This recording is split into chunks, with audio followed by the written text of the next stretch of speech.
can't possibly go in tone deaf to somebody's situation. And there's no way you know. They say we're all in this together. Well, everybody's in this together is a different place.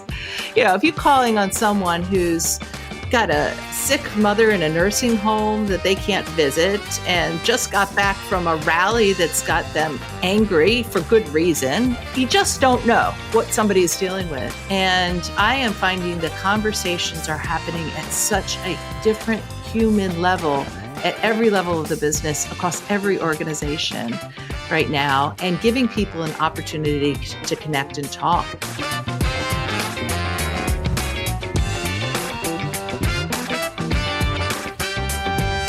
Hi, friends. Welcome to the Sales Enablement Podcast. I'm your host, Andy Paul.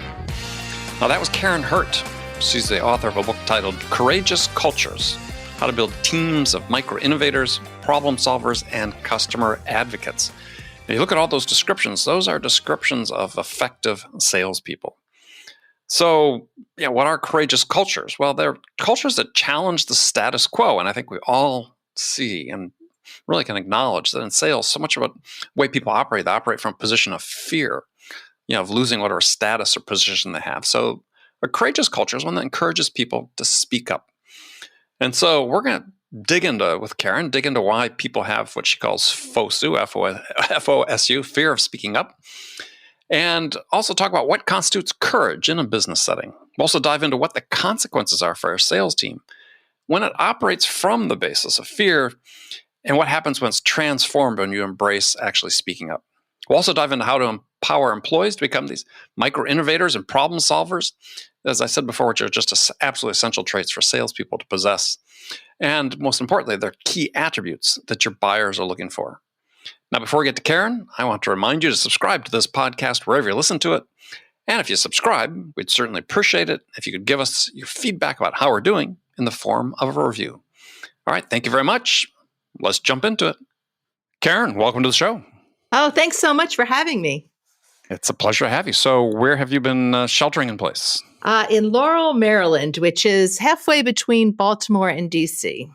Got it. So you work from home typically, or I know you are now probably, but typically? Well, we have built out our entire basement has now become a live online studio. So yes, we are working. Yeah, we're working from home. That's been a big pivot for us. But typically we spend a lot of time on the road, traveling internationally, doing our leadership development program. So this has been a big shift. This is the longest time I've been home in 3 decades, probably. Yeah, I was thinking about that myself. During shutdown. I think for me, it was probably very close to the longest period since 1985. Not to date myself unnecessarily, but yeah, we talked about, you lose that muscle memory for travel. Right? I can't believe I actually am saying I miss airports, which is crazy, because who misses airports? I think I got through that stage. I mean, early on, definitely, I could feel it in my body, just this impulse to say, look, I need, what am I missing? Something's going on here. I'm missing being on an airplane and going somewhere. But then I got over it. Maybe it's the idea of what I was going to confront when I got to the airport. So, or in the airplane, I guess, since they seem to be ready to become political battlegrounds going forward. So, it's not going to be the same. No, it's not. But it's been interesting to see all the innovation and it's so interesting seeing people doing the best they can with what they have from where they are right now. It's been a real interesting period of time. Yeah, well, I agree. And I on the sales side of things is a lot of discussion about, people have traditionally been in the field, sellers, face to face with the buyers. Are they going to go back to that? Are the buyers going to want them there? Mm-hmm. I suspect, I think we're seeing it just when the way people sort of are reacting when there's a little bit of an opening and everybody goes outside and mills around and drops their masks and so on, is that just people are sort of are really anxious for normal. But I don't think we know what that normal is going to be yet. Yep. People are yearning for that human connection, and it's not the same over the screen. As much as we are able to do and accomplish, thank goodness, I think people are still yearning to be in the same room with people. Yeah. And we've had one dinner with friends here in San Diego that was a socially distanced dinner. We were 12 feet apart. We're in their backyard. The wind blowing, keeping everything. The virus is moving along, and but yeah, we had the hosts made sure that everybody had their own separate trays of food. No one's no cross contamination. It was nice to be able to do that, even though we had to shout to make each other heard. Yeah. So we're going to talk about your book, Courageous Cultures: How to Build Teams of Micro-Innovators, Problem Solvers, and Customer Advocates. And I think this is a timely book in many respects. So what was given that you wrote it well before this time happened, what was the impetus to write the book? Yeah. So what we noticed a pattern over the last couple of years, we were working with our clients, and what we were finding when we were working at the very senior levels of organizations, that executives would be really frustrated. They would say, why are people not sharing their best practices? Why am I management by walking around and stumbling on an idea that other people should know about? Why don't people speak up when they have a concern? And then we would be working at the front line of those very same organizations, and we would hear things like, nobody wants my ideas. The last time I spoke up, I got in trouble. Nothing ever happens, so why bother? And we thought, are you working for the same company? Because employees have ideas and leaders want to hear them, but somehow there was a disconnect. It raises a question, though, is and I know you can't generalize necessarily, but as reading through the book, it's like, because this idea of a courageous culture is really about challenging the status quo in many respects. And the thing is, status quo is a pretty comfortable place to be. I think even if managers saying or leaders saying, we want to hear it, there's always this substrata of fear, I think, that if the challenge of status quo changes, maybe they lose status or something that affects them personally. Yeah, the problem is that the status quo is completely disrupted right now anyway. And it was already on its way to doing that because you've got, the gig economy, and employees have more choices than ever, and technology is taking away the easy jobs. And so you need humans to be showing up to do the work that only humans can do. And, that's, the ability to create a real genuine connection with a customer.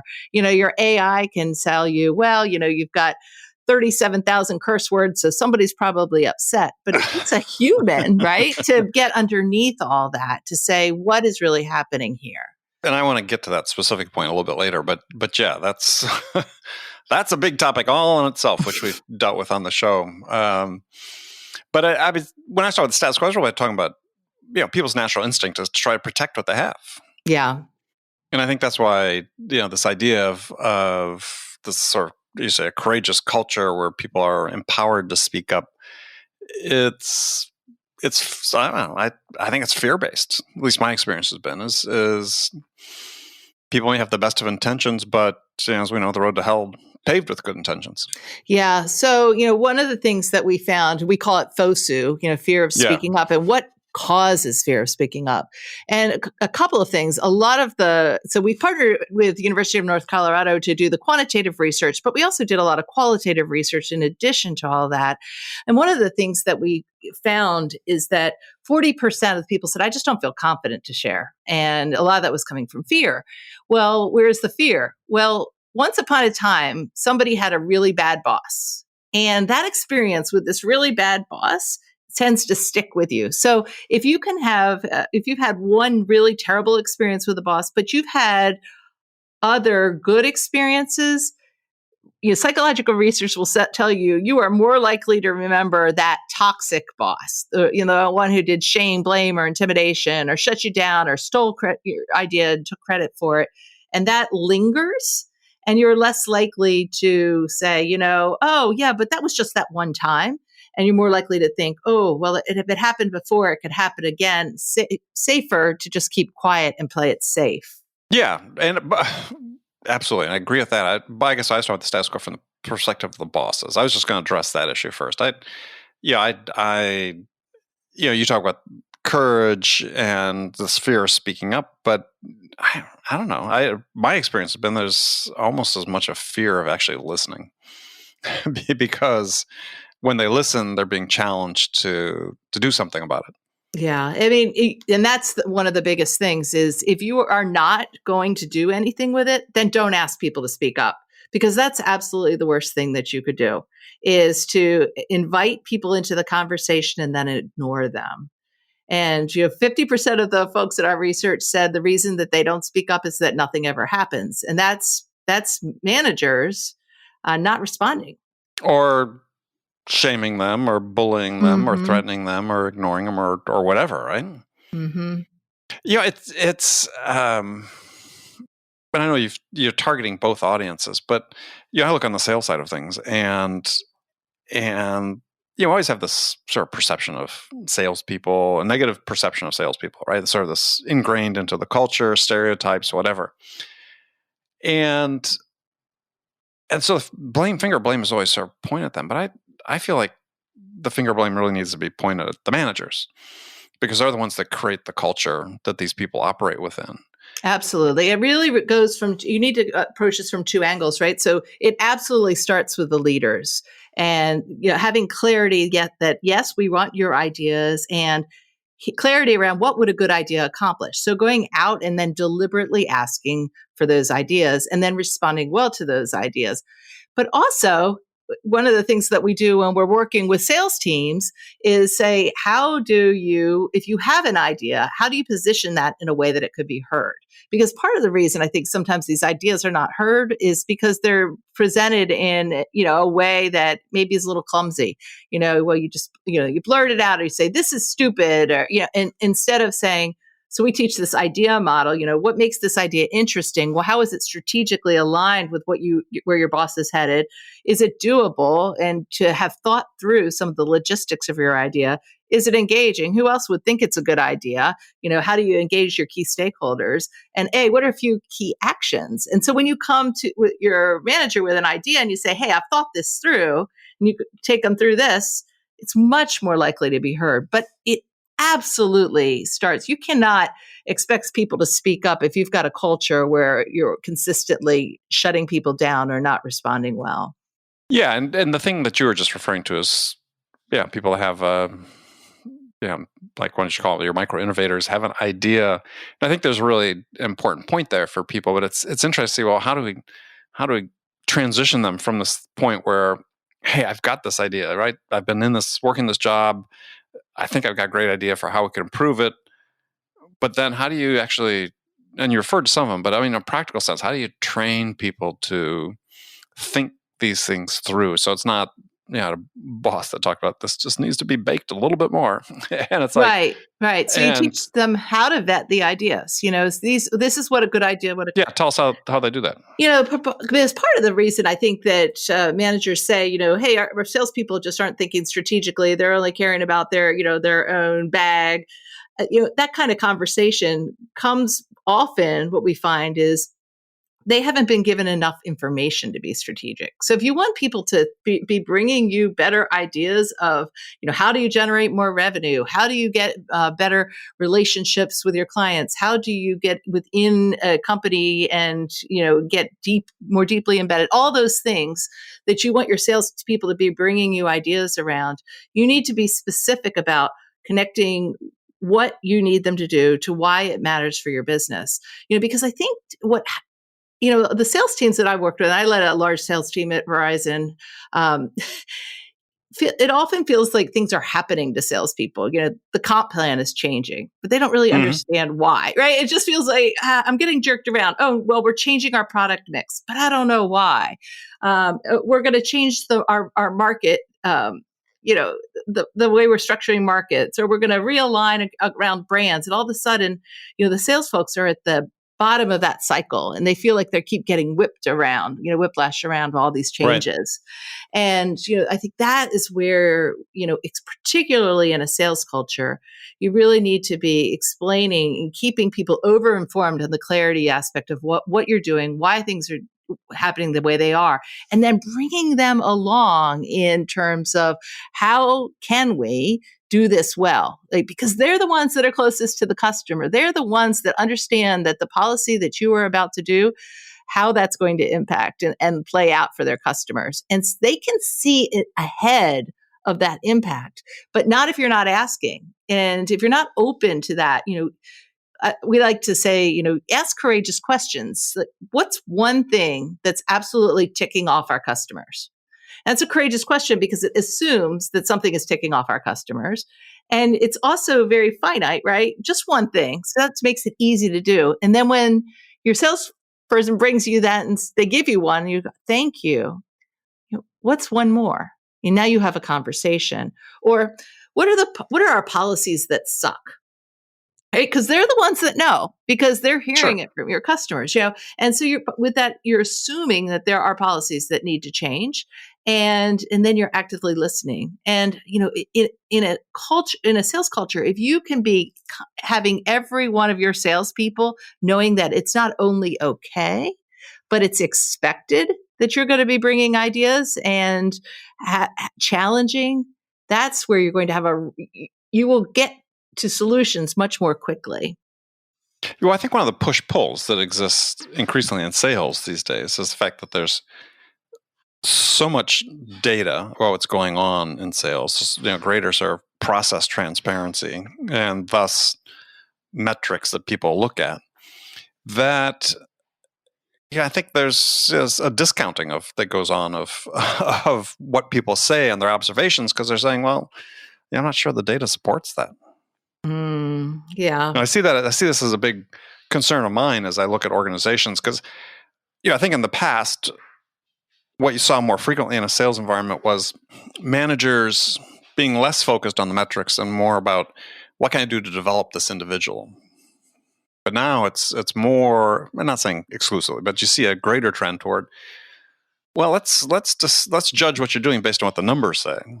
It's interesting. We are in the middle of a really big leadership development program. We're designing the curriculum really from scratch for these folks. And it's, one of the things we're really focused on is moving from what we call counting to quality.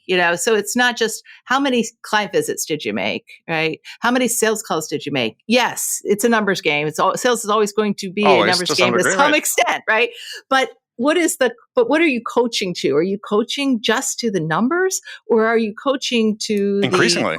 But that's not enough, right? That's a really dangerous slope, because I can make 100 calls, right? Anybody can make 100 calls, but whether or not you're going to have a productive call, and so what should you be coaching to?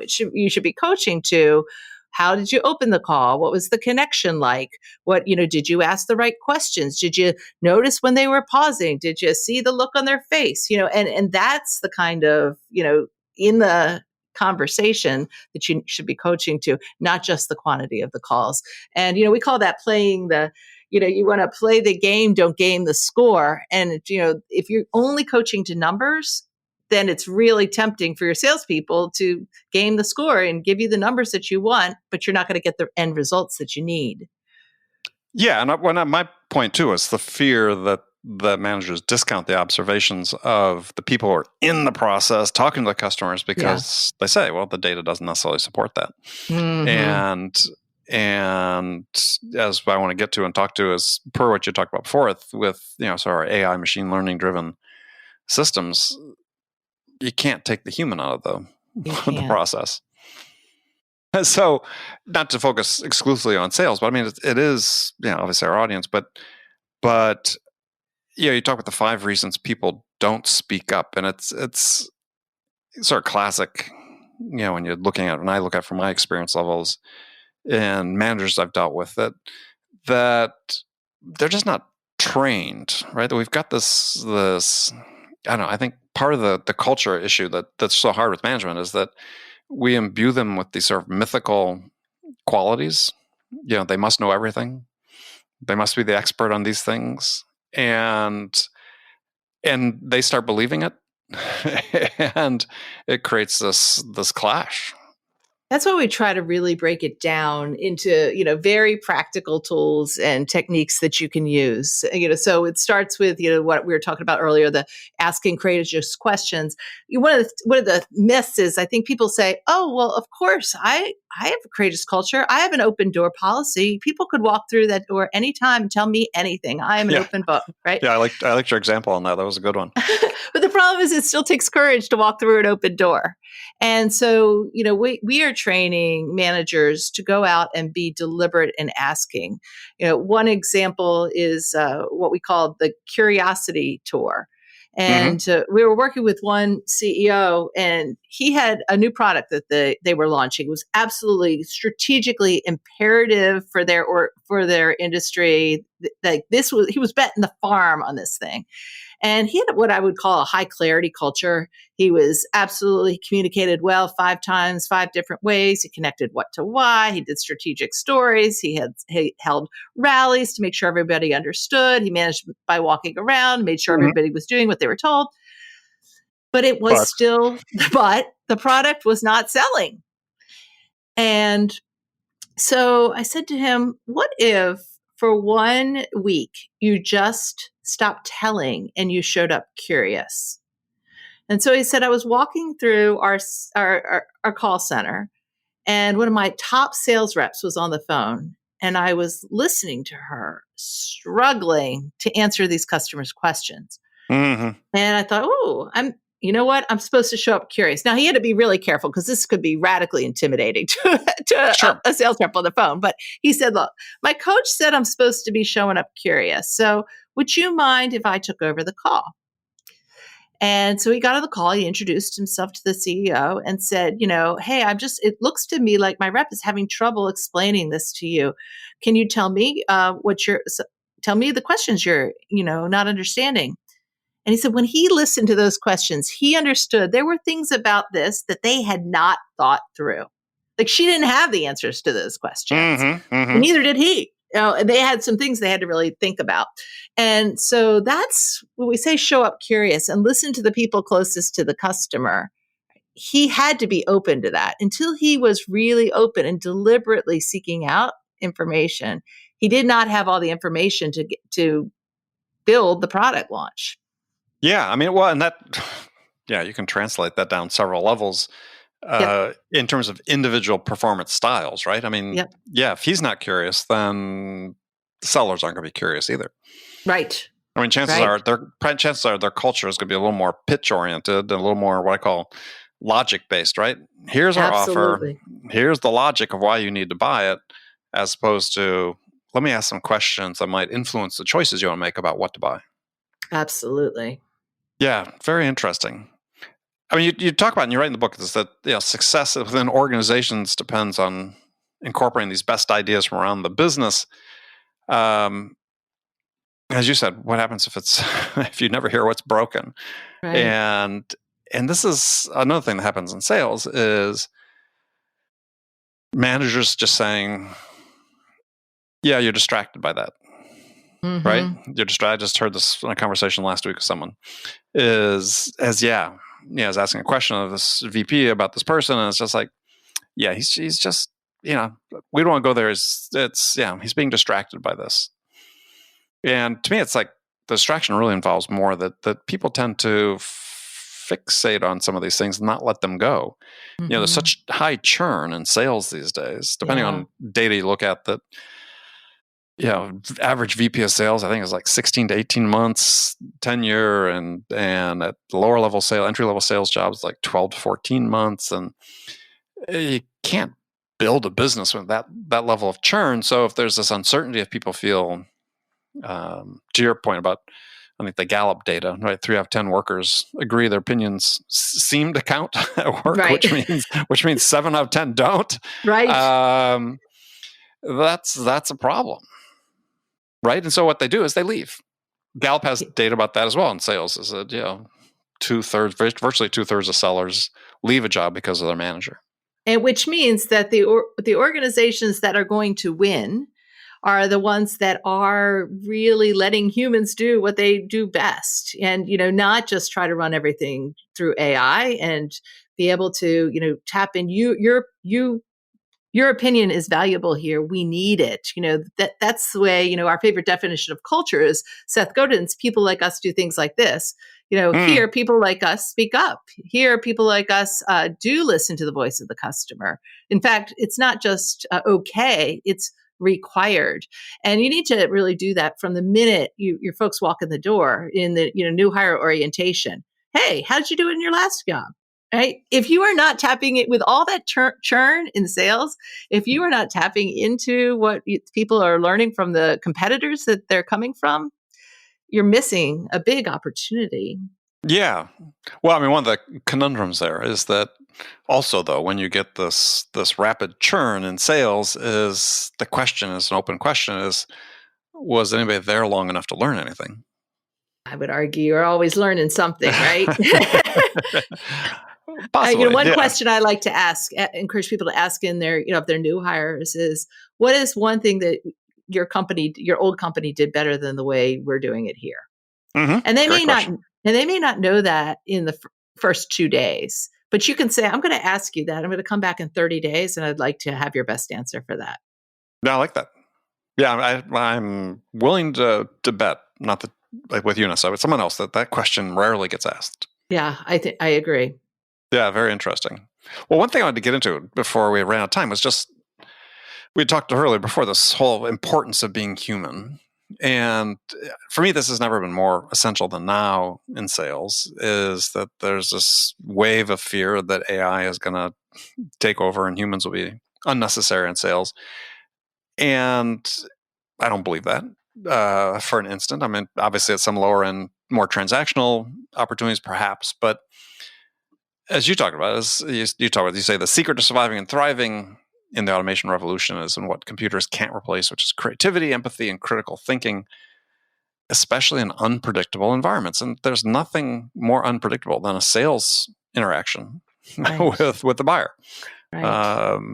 And I don't know if you've read Jeffrey Colvin's book, Humans Are Underrated, but he writes about the similar thing, and he talks about really the requirement for us going forward is to learn how to become more intensely human. Mm-hmm. And I love that phrase, and I think it really aligns with a lot of what you talk about. I think even, what we've experienced over the last couple of months, just it amplifies that so much. If you can't possibly go in tone deaf to somebody's situation, and there's no way right? They say we're all in this together. Well, everybody's in this together is a different place. And so if you are calling on, if you're calling on someone who's got a sick mother in a nursing home that they can't visit and just got back from a rally that's got them angry for good reason, and they're, and they're behind, you just don't know what somebody is dealing with. And I am finding the conversations are happening at such a different human level at every level of the business across every organization right now, and giving people an opportunity to connect and talk. And it is the same when you're selling, because yes, I run a leadership development company. And by the way, I also do a lot of selling of these programs. And a lot of what I've been doing right now is just connecting and checking in with clients to sell them nothing, right? To just show up human. Are you okay? What's going on? What's happening in your company right now? And interestingly, a couple of those conversations have led to some pretty important work that we've ended up doing. But that wasn't the reason I reached out. I just reached out to be human. And I think that people are yearning for that. People are lonely, they're tired, they're worn out, they're frustrated. And you can't, with all of that going on, if somebody feels like somebody's coming to hardcore sell to them, it's going to be an immediate turnoff. Yeah, you'd think, right? I mean, but there's still, if you go on LinkedIn and you read what people are writing, it's full There's of the opposite, a lot of baloney on LinkedIn right now. Well, of course, you know what I mean? I'm just watching it and going, oh yeah. Are you kidding me? Are you really saying that right now? Oh yeah. Double down. It's like, and all the people how to handle objections during a COVID pandemic. It's like, Oh, Really? yeah. And all the freaking people who are connecting on LinkedIn with me and then immediately trying to sell something and saying, I'm sure your business must be in trouble. So here I can fix it. I'm like, you haven't paid any attention to what I'm doing at all. Well, yeah. And also, when have you gone through something similar that you can think you can help fix it? Right. I Right. mean, it's not like the situations are transferable. I mean, my career, I've had the unfortunate pleasure of working through, I don't know, 5 recessions and other, things that have really disrupted the economy, 9/11, da, da, da, da, da. It's like Mhm. Black Monday, double-digit inflation. And when I first got out of school, it's like, yeah, there are lessons to be learned, but they're not the same. They're not the same. They're not And, the same. everybody keeps saying, oh, we just have to help people learn how to work from home. This isn't about working from home, right? This is working from home in a pandemic, in the middle of the biggest racial explosion we've had in a very long time. It's not just working from 50 home. years, yeah. Yeah. Yeah, it's not. But at the same time, though, I think, interesting if you see this as well, but is, there's never been a time in my career, certainly, that spans a long time, is that where when you're looking to connect with someone, that you've had this shared experience. It's not identical experience, but it is shared. Yeah. And, if you can't connect in the midst of this, right? If you can't empathize with what people are going through in the midst of this, because you too are going through it to some degree, yeah, you're in the wrong field. I mean, certainly from a sales perspective, because as you said, you really got what humans do best, you say, is, connect and create. And, in my writing and the work that I do, I think that I can usually tell with somebody just on how they connect, whether they're going to win a piece of business or not. Yeah. I think, small talk has gotten bigger, like even Yes. someone said to me the other day, do you just get really stressed out when you have to go to the grocery store? And the answer is yes, by the way. And Yes, I thought, the answer is yes. But I thought that is, that was small talk, but it was big talk. It went to like, yeah. No, I think that's a great question. I love that. But it is those things, right? I oftentimes talk to people about, challenge of educating their kids. I mean, my kids aren't at home, but it was hard enough educating teenagers and elementary school kids when they were going to class. Yeah, I think Zoom also, everybody says, oh, this is, so hard over Zoom. But if you are selling over Zoom right now, you are seeing into people's homes. You're watching their toddlers crawl into their laps. Right? You have big opportunities for genuine human connection that you wouldn't have necessarily had if you, took them out to, Chili's for lunch. Yeah. Yeah. Well, I think that along with this connection is, again, you used a phrase which I really liked, which was that empathy can't be outsourced. Right. And I've used something similar, and it's so true. I mean, this is, to Colvin's point about becoming more intensely human, is the way that where you differentiate yourself in an automation-driven economy is just be more human, have empathy, do things that machines aren't good at and aren't going to be good at for a long time. Yeah. One of the things that we do a lot with groups is ask for their hopes and fears. And we have ways of collecting those in an anonymous way and then bringing out the themes to folks. And people want to talk about that. It is astounding to me how much people are just so wanting to talk about that right now. We were working, just with this group yesterday, and they were so busy. Like at the beginning of the session, I'm overwhelmed. All these feelings. Like and I thought, oh boy, they're not going to have time for what we're about to do. This is going to not land well, because it was about connection and getting underneath these fears and their hopes and how they were going to thrive in the next 18 months. They were so all in, even as busy as they were. It was almost like they exhaled to be able to have those conversations. So what did you hear in those conversations? People are very, it was one thing, people just went into overdrive for the last 3 months to pivot well, right? Like, oh, all of a sudden we're all working from home and we've got this new approaches and we've got new processes. And it was like the adrenaline was up. Yeah. And now they're looking and they're like, oh my gosh, this is not going away anytime soon. And now it's like, how are we going to do this now for the next 18 months? And it was interesting. One of the executive teams we were working with said, they were international. So they've been dealing with this since China first had the first cases, So they thought, he's like, well, originally we put all the energy, we're going to support our peers in China, not thinking that this is going to be our problem too. Right. And then, oh, now we're going to support our peers in Italy. Oh my gosh. Now and so it's just been, this roller coaster for them. And so what we're taking a step back is, where do you find your courage? What are you haven't seen something like this, but you have had courageous moments in the past. What happened then? What are the values that you care about most right now? How do you want to be remembered once this is, we're through this? How do you want to have been proud of that you showed up during this time? Mm-hmm.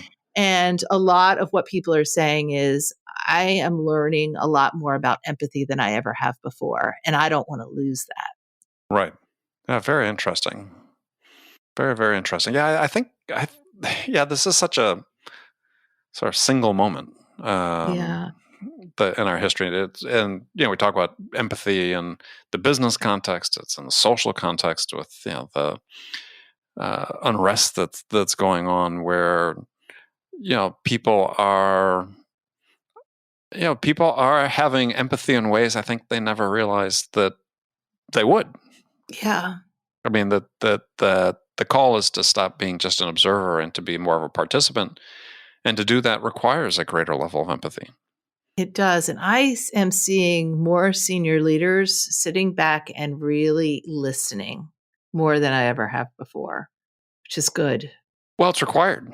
Yeah.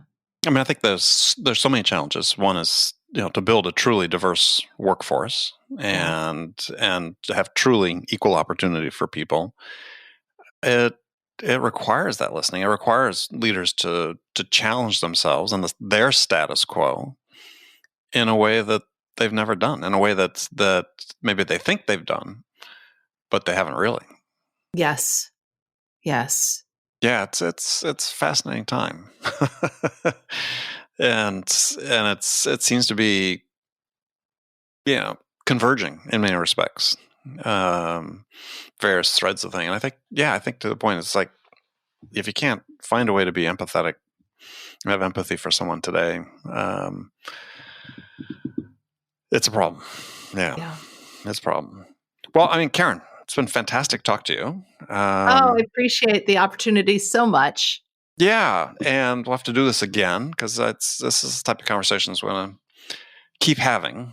Great. Because it's funny. I had a guest on the show last month, a gentleman named Peter Economy, who writes for I know him. Yeah. He's got a new book out. Right. And we were talking about his new book for what the new manager should do. And that's not the exact title, I was paraphrasing. But the striking thing from our conversation and from the book was that he has this statistic in there, is that the average age at which a manager first receives management training was age 42. I believe it. After they've been on the job 10 years, basically. I would believe it. And it's like, here, the issues you raise in your book, it's one thing to have everybody read the book, and they should read the book, but there has to be some institutional reinforcement behind that. Yeah. And I think more so than ever, and not just in the sales field, but I think it's doubly important in the sales field, is that, it's really time for companies to say, look, where do the problems really originate that we're trying to fix? And sales performance and sales productivity and sales retention. Yeah, it doesn't start from the sellers. Yeah. We have to do more at the senior level. So anyway, we'll continue that conversation. So Karin, thank you very much. And if people want to learn more about what you're doing and contact with you, how can they do that? Yeah, so our book is Courageous Cultures, How to Build Teams of Micro-Innovators, Problem Solvers, and Customer Advocates. And our website is letsgrowleaders.com. And we have a blog, and definitely connect with me on LinkedIn, because I do an Asking for a Friend video each week, which people seem to enjoy too. All right. Excellent. Karin, thank you. Thank you. Okay, friends, that's it for this episode. First of all, I want to thank you for taking the time to listen. so grateful for your support of this program. And I want to thank my guest, Karin Hurt, for sharing her insights with us today. If you enjoyed this episode, please subscribe to this podcast, Sales Enablement with Andy Paul, on iTunes, Spotify, or wherever you listen to podcasts. And if you could also leave us a rating or review and let us know how we're doing, well, we'd appreciate it. You can do all that on your phone in less than a minute as soon as this episode is over. So thanks for your help, and thank you so much for investing your time with me today. Until next time, I'm your host, Andy Paul. Good selling, everyone.